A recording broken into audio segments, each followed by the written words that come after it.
Joining us is SAISD Superintendent Dr. Dethloff. Superintendent, thank you for joining us. Well, thank you. It's a pleasure to be here, and we just wrapped up our first 9 weeks of school, the first reporting period, and I look forward to sharing with you guys what makes San Angelo great, as well as San Angelo ISD. So recently, SAISD released a report on accountability, and it says that 80% of elementary school children have a strong social connection with other students and teachers inside and outside of the classroom.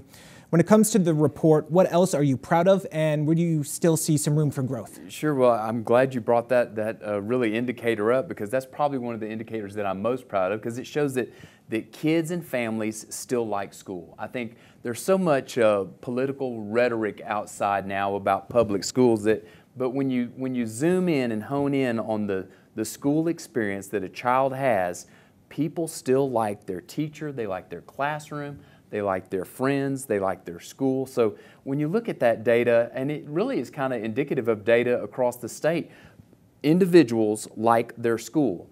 They might say that they don't like their district, or they don't like public ed, or they don't like education in general, but they always go back to, well, you know what, I do like my classroom teacher. And so I think that, again, just indicates that our classroom teachers and SAISD have done for many years, doing an incredible job of really meeting the unique needs of all kids. And whether they're a fast learner or need a little extra additional support, our teachers just go above and beyond to do that. So it shows that kids still like school and they want to go to school. And so I'm proud of that fact.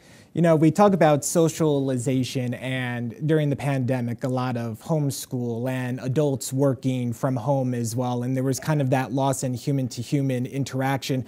The fact that 80% of students, elementary kids, young kids, are successful in being social inside and outside of the classroom, what does that say to you? Yeah, and you know, I am so proud of having in-person school with safety measures now, but just with that connectivity. And like you said, pre-pandemic, we were used to those social connections, and then we realized after the pandemic that kids needed that, and you needed to be in front of a teacher to learn to read, and you needed to be with your peers, and it helps behavioral, it helps social, emotional, and so we're proud that our kids are in school and learning in person, and we've realized that that truly is a benefit. And we're still trying to recover, because you'll see, and this is not just San Angelo ISD, but across the state of Texas, you'll see individuals that were homeschooled for a year or two, or maybe had another school experience, or just left town, left the community, and they came back and they have a gap or 2 year. You know, we talk about gap years for adults, you know, or college students, but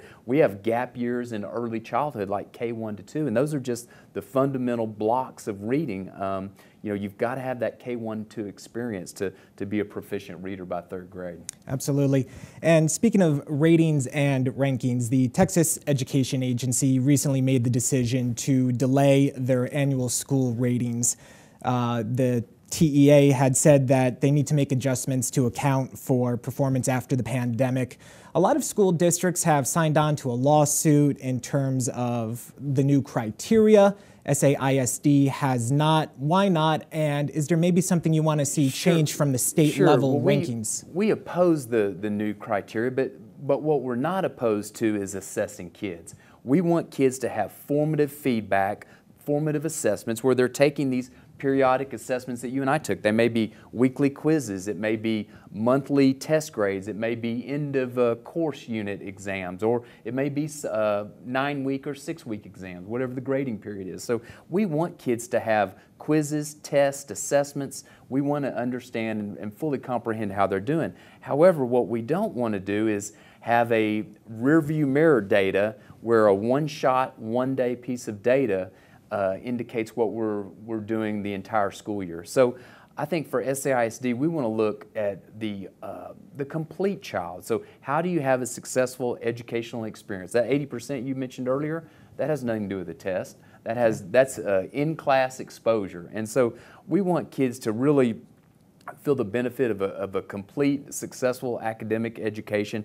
And we don't believe a one test measurement really does what it needs to do for us. And so our board chose not to participate in the lawsuit. We want to keep our dollars in the city and in our community, but we are opposed to that because You know, really the analogy that I give, Bert, is let's say the Lakeview Chiefs recently played a football game at their homecoming, and they played in that football game, and then they realize they don't know what the point value is. So 2-point conversion may be just a conversion. You don't know if it's 1, 2, or 3. Touchdown could be 5 points, 7 points, or 9 points. Field goal might be 5 points or 1 point. Doesn't have to be 3 points. A safety might not be 2 points. It might be 1 point or 10 points. So they don't know the rules, and then at the end of the season, after Thanksgiving holiday and break, they say, oh, here's the rules according to that game you played in September. That's where we are now.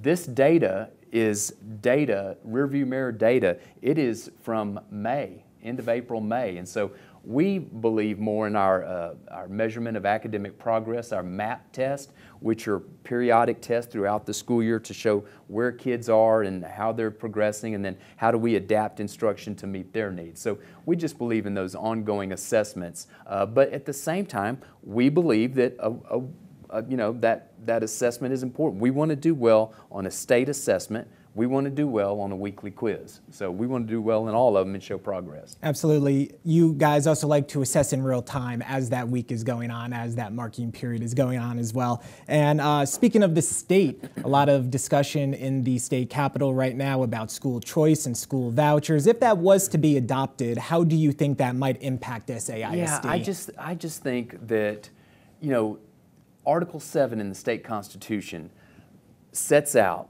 you know, our early innovators and founders of the state of Texas early on with the state constitution said we need a public system of schools that are effective, meaningful, and that are provided by the state. And so if you look at that, why would we run 2 dual systems or even 3 systems of educating kids? When if you look at accountability, I think that's why, you know, many members of districts, leaders across the state are opposed to educational savings accounts or vouchers. You know, you've heard the term, we want parent choice. Well, of course parents are going to want parent choice, but it's not parent choice, it's institutional choice, not parent choice. And so those institutions can still be gatekeepers. Those private schools, and it also applies to homeschool students. And many people don't realize it also applies, that voucher also applies to homeschool students. So private institutions are still going to be gatekeepers on if they want to accept kids into their institution or not. So it's still about institutional control. So why would we use our tax dollars? You and I pay taxes. Why would we use our tax dollars to fund 2 systems when we talked about accountability already today a little bit. The accountability is very different in a private school, and they don't have to report that accountability to the state. There's also many different religious beliefs, and public school embraces all of them. But according to a private school or a religious school, then they may say, oh, we only take this certain position on theology or a religious belief. And so why do we want to use tax dollars to pay for that? That's kind of the part that we're philosophically opposed to. Also, if nothing else, our school board and board of trustees here has been fiscally conservative, and they protect our dollars and put them into the kids in our system.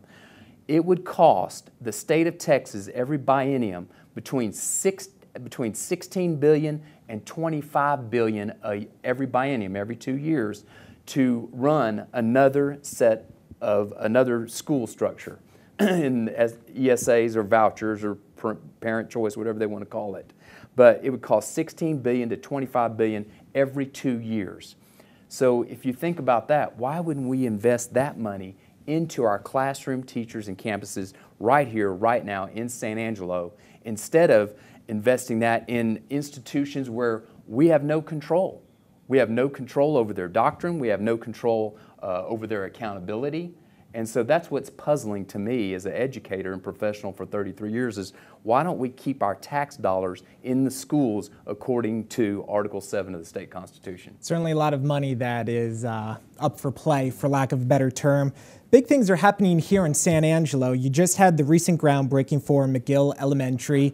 Apparently that is not going to cost taxpayers anything. You have the groundbreaking coming up for Fannin Elementary. Is that going to be the same thing in terms of taxpayers? Absolutely, and you know, this is my 15th year in San Angelo ISD, 9th as school superintendent, and we have been blessed in this community by an incredible board of trustees. So these are our 7 elected officials. They do an incredible job of being fiscally conservative and watching our dollars, and we have enough funding to pay for these facilities. And McGill is about 1/3 of a facility. That's about how much it costs now. You know, it costs you about $60 million to build a new elementary school nowadays. And so we are revitalizing McGill, revitalizing Fannin, and we're having 2 different mergers. So, you know, when you look at that, the Austin Bulldogs will be going over to McGill, and then we'll have Alta-Loma, they will go to Fannin. So we're merging and consolidating these 2 schools, and we think it really will provide our kids, our teachers, our staff at campuses just an opportunity for a innovative new facility. And many of our facilities, the infrastructure is aging, and we've got to repair. You know, it's kind of like streets or plumbing in San Angelo and water. You've got to look at your aging infrastructure and do what you can in a conservative manner to repair those. And so we're kind of in the same condition with our schools. You know, we have 2 schools that are over 100 years old. And just imagine owning a 100-year-old home. There are going to be repairs constantly. So I look forward to this opportunity to infuse some local funds into these schools and really you know, help their infrastructure and provide those innovative, creative facilities that our kids deserve and need. It's an investment in children, and it would be hard to argue against investing in children and their futures. And Doctor, we'll get you out of here on this one. This past summer, you announced that after 9 years as the SAISD superintendent and 33 years in Texas public education that you'll be retiring in December.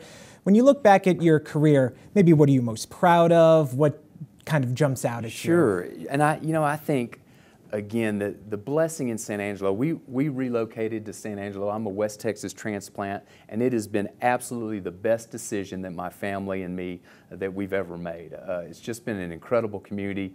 Our community leaders, our elected officials, our classroom teachers, our staff. If you look at the support staff in San Angelo ISD, maintenance and operations, child nutrition, transportation, they just do incredible things because they care about kids in our community. So, you know, the people always make the difference, and so probably the thing that I'm just the most proud of is the connections that we formed with our people, that we lifted kids up. We have about 65% of our children in SAISD are under-resourced and you know, labeled by the state as economically disadvantaged, but I prefer the term under-resourced. They don't have the resources that many others do, and we have just done an incredible job of providing a solid academic foundation for our kids, providing those unique opportunities that let them be innovative, open up those doors of to be an entrepreneur and just to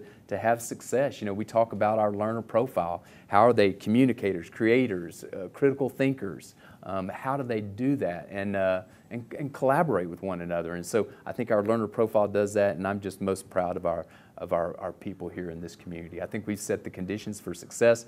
We're ready to launch, and we're ready to have an upgrade in the superintendency. So it's going to be we're at an exciting juncture in our history, and it's going to be a great time for SAISD. Well, I also imagine that you will be missed when it comes to, you know, meeting with parents and teachers and the students. So, Dr. Dethloff, Superintendent, SAISD, thank you so much for your time. Thank you, Bert. I appreciate it. Yes, sir.